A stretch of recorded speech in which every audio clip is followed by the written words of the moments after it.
আর এক শ্রেণীর ব্যক্তি আছে যাদেরকে আল্লাহ পাক আরশের ছায়া ছায়া দিবেন। তারা কারা? যারা গোপনে আল্লাহকে স্মরণ করে কাঁদতে পারে।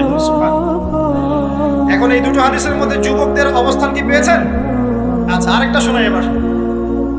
নবী সাল্লাল্লাহু আলাইহি ওয়াসাল্লাম বলেছেন, 5টা জিনিস আসার আগেই 5টা বিষয়কে মূল্যায়ন করো।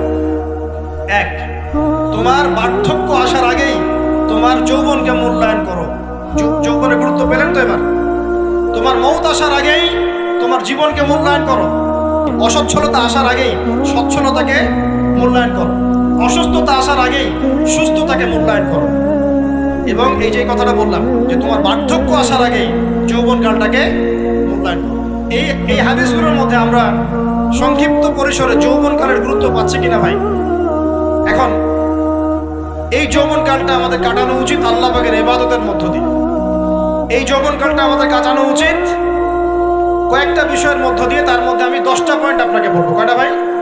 10টা। 1, এই যৌবনকালে সবার আগে আমাদের কর্তব্য হচ্ছে দ্বীনের ইলম অর্জন করা। কি করা ভাই? দ্বীনের ইলম অর্জন বলতে আমি কি বোঝাচ্ছি? দ্বীনি ইলম অর্জন বলতে আপনাকে আমি বোঝাচ্ছি যে কমপক্ষে কোরআনটুকু তেলাওয়াত করতে শিখুন, হাদিসগুলো পড়তে শিখুন, ইসলামী বইপত্র পড়াশোনা করুন, পাশাপাশি জেনারেল সাবজেক্টগুলোও পড়াশোনা করুন। এদিকে আপনি এগিয়ে যান, এদিকেও এগিয়ে যান, দুই দিকে আগাতে থাকেন। এর পাশাপাশি বরেণ্য ওলামায়ে কেরামদের সোহবতে থাকার চেষ্টা করেন। যারা রিনাউন্ড এবং বরেণ্য ওলামায়ে কেরাম, তাদের সোহবতে থাকার চেষ্টা করেন। ইলম অর্জনের অনেক ধাপ আছে।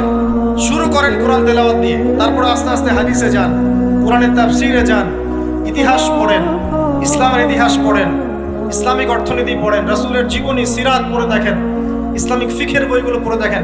আস্তে আস্তে গ্র্যাজুয়ালি আপনি সামনে যান। এই সিলেবাসটা আপনি কোত্থেকে পাবেন? এই সিলেবাসটা দেখবেন প্রত্যেক জেলায় জেলায় বরেণ্য কওমি ওলামায়ে কেরাম আছেন না, তাদের সাথে পরামর্শ করবেন, আপনাকে সুন্দর সিলেবাস করে দিবে ইনশাআল্লাহ। এইভাবে আপনি পড়াশোনা করবেন এবং ওস্তাদের সাথে থেকে পড়াশোনা করবেন। একা একা সবকিছু করা যায়? একা একা সবকিছু করা যায় না। একটা সিলসিলা লাগে, একটা ওস্তাদের সোহবত লাগে, নাকি? একা একা কি কোরআন সুন্নাহ সব বুঝে ফেলতে পারবেন আপনি? তাই মনে হয়? কখনোই না। অতএব বরেণ্য আলেমদের সোহবত লাগবে, আবার আপনার চেষ্টাও লাগবে। আল্লাহ পাক তৌফিক দান করুন।